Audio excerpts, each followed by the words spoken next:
This is a $400 single-shot breach-action Nerf blaster. And for that kind of price, you're probably thinking, this must be one of the most insane, most powerful Nerf blasters to ever exist. No. It's definitely not even in the top 10. So why is it so freaking expensive? Well, every single thing you see here is made out of metal, making it an absolutely sublime Nerf blasting experience. But is it worth the money? I'm not even gonna kid you on this one. You don't even have to watch it. No, it's definitely not gonna be worth the money. It is $400 for a single shot bolt action. But I'm not gonna lie when I'm saying it's so nice. It's so very nice. This is another one of those blasters where months ago I was asked, hey, do you have any interest in this thing? And I'm shown a picture of it, and I'm like, well, that looks freaking cool, and I love bolt action blasters, and it looks really compact and carbine-esque, so yeah, I'd love to take a look at it. And then weeks go by and I completely forget about it until this box shows up. Well, two of these boxes, and it's just full of a bunch of random parts, and I just kind of look at it and I don't have any instructions or any other information, and I sit there and tinker with it for a couple of hours, and this pops out. Now this thing may look familiar because there is an identical version of this that's also made out of mostly metal and 3D printed parts, but this is the HQ version that takes every single one of those parts and meticulously machines it out of metal to make it a functional work of art. Every single thing you see here is made out of machine metal. In fact, the only parts of this blaster that aren't metal are the O-rings in the blaster, the fiber optic in the sight pips, and the catch. The catch is like Delrin or something like that, because metal on metal contact over time would wear and there's a lot of friction to be awful. Starting off in the front, the threaded barrel is a 16mm standard outer diameter, so it will work with all of your B-cars and scars and whatnots. The thing I have on here is HQ's own B-car, which is by far the best one I've ever used. I'll have a link to it and the blaster down in the description because I didn't pay for this thing. Are you freaking kidding me? This was sent to me by Phantom Toys, so I thank you. Thank you. You've ruined like every single other blaster I'll ever have now. Really though, this is the Gucci Jolt and nobody needs this. Then you've got this beautiful handguard here and this hand stop or kind of a foregrip, which is, again, all machined out of metal and is absolutely lovely. Running on the whole top of the blaster, we've got a Picatinny rail, again, made out of metal. You've got a front sight here and rear sights right there, which have these fiber optic pips on them. These sights are for if you take the stock off and use it as a pistol, because you can't physically get your head down low enough to see through them with the stock on.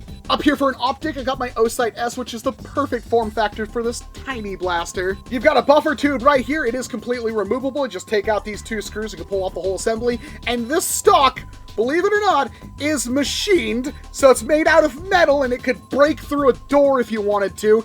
And instead of being like adjustable, you just screw it in. So it's not really adjustable once you got it on there, but you're probably not going to need to like collapse it anymore. And if you really need to, just take out the screws and, you know. I mean, the entire package does break down to be pretty small. At least that's the excuse I give. It's for transport, you wouldn't understand. The bolt pattern on the grip does look like it might be like one of those AEG style ones you see with Airsoft, although I'm not entirely sure. It is made out of metal. It is a uniform kind of thickness all throughout, except for right up here where your finger reaches for the trigger. It's thinned out, and then of course it thickens up at the bottom right there, and it's wonderful. It is just incredibly nice. And speaking of incredibly nice, we've got the trigger. Now, first problem is this is a slide back trigger, not a pivoting trigger. That being said, it is, we'll get to that one, it is one of the nicest, smoothest, softest, cleanest trigger pulls out there. Really, it doesn't get better than that. That is amazing, and that does help a lot with your accuracy. Our foregrip is mounted to another Picatinny metal rail down here, and then of course we've got our bolt right here. This is not your standard like turning locking bolt assembly, it's just kind of a straight pullback, but yeah, it's incredibly smooth and light. It is super duper smooth. Oh my goodness, it's perfect. It even actually has, like, you can't deprime it or anything, or accidentally fire it with the bolt open, so you can't like put your finger in there and pull the trigger and hurt yourself. But it is It's so good. It is only on the left-hand side. There is no option to put it on the right, so if you're left-handed, you're gonna have to deal with that. And it does mean to operate the blaster, instead of doing it like over what you want, you actually have to go kind of like that, which is good. So maybe if you're left-handed, that is absolutely perfect. But yeah, manual of arms is you just pull this back, you take a foam dart, you kind of stuff it in there, pull that close, put that there. I have found that it's easier for me to kind of put it like that, and then as I reach forward and hold it with my thumb, I can grab that rest. Works great. And despite how diminutive this thing is, it is rather heavy. That's all well and good, but in practice, how does it actually function? Well, when I took it out of the box, I did capture its first couple of shots using Dart Zone Bamboo X2 darts. I used the bamboo darts because they're a little bit lighter, and as you can tell from the light prime and the small plunger tube here, there isn't a whole lot of power behind this thing, which does give you a significant velocity increase. So out of the box, I got roughly 175 feet per second velocities, which is still pro level, but it's definitely not the highest thing out there by far. But with more practice, this thing can hit anywhere from 160s to 180s, and if you do switch down to a heavier dart like the Adventure Force Pro Dart, your velocity does take a hit. You're gonna hit more like 150s to 170s, and of course even heavier darts will bring it down from there. So velocity is not the goal of this $400 single shot bolt action Gucci Jolt. But maybe accuracy is. Just for funsies, I used it without the stock as kind of a pistol using the built-in sights, and I wasn't particularly great at it, but it also wasn't awful either. The sights are really low and it made it a bit difficult for me to line them up, and you might have better luck than me.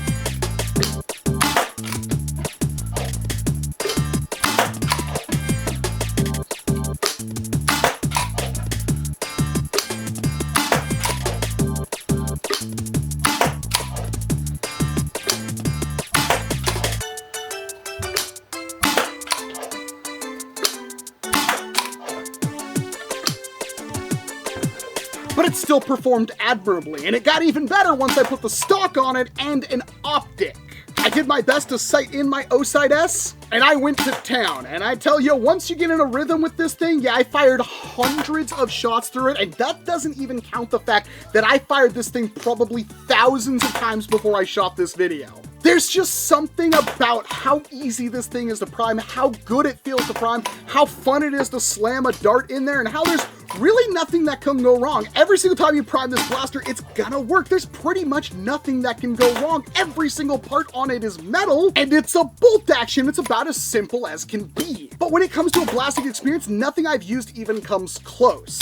Even the best of the best and my favorites of the favorites don't hold a candle to the HQC 330. I got some respectable accuracy scores out of it, and the darts are incredibly stable in flight. It's just a joy to use. The way the prime feels, the way the trigger pulls, everything comes together perfectly on this blaster.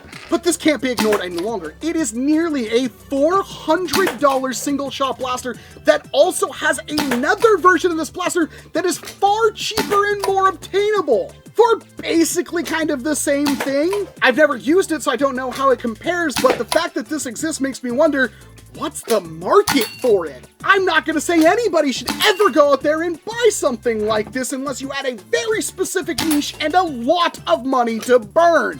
But for those of you thinking that way, this was never meant for you. This isn't meant to be a huge mass production thing that's gonna sell a ton of units. It's for the crazy people like that old Nerf guy that will spend like $800 on whatever Swing puts out. They're more functional works of art and engineering before they are Nerf blasters. That belongs in a museum. So do you. And while this thing is super durable, made out of metal, it's never going anywhere. You drop this once, you're gonna ding it, it's gonna look awful, and you're gonna hate it for the rest of its existence. Even the bolt on mine, because it got stuck and I had to take it apart to lube it up and everything, I accidentally scratched it even though I was using like paper towels and a pair of pliers, and I hate myself for it. But once I pick it up, I can't put it down. This thing is way too freaking fun. If I was at a war and somebody had one of these things and they handed it to me and said, hey, check this out, I'd pick it up and like, oh, that feels expensive. Oh, that's really nice. How much was it? Oh man, I'm gonna have to make some bad decisions. It's literally not the blaster for everyone. Heck, I don't even know if it's the blaster for anyone. All I know is I have one now, special thanks to Phantom Toys, and I would probably replace my liver with it because it's the nicest thing I own by far. If it wasn't for its questionable design that makes it probably not suitable for public play, I would use this everywhere. Can I justify this blaster? No, of course not. I know I was given this blaster to do a video on it, but there's no way in heck I could ever tell you legitimately that you should consider buying one of these things. And we all know how the comments down below are going to be. And to a lot of those people, I just say, you just don't get it? That's alright. But if for whatever reason you needed an all-metal, single-shot, bolt-action Nerf blaster that hits sub 200 feet per second velocities and costs more than your car payment, then the HQ C330 exists. And it's probably the nicest single-shot, bolt-action Nerf blaster you will ever lay your eyes on. And this is how the 1% nerfs.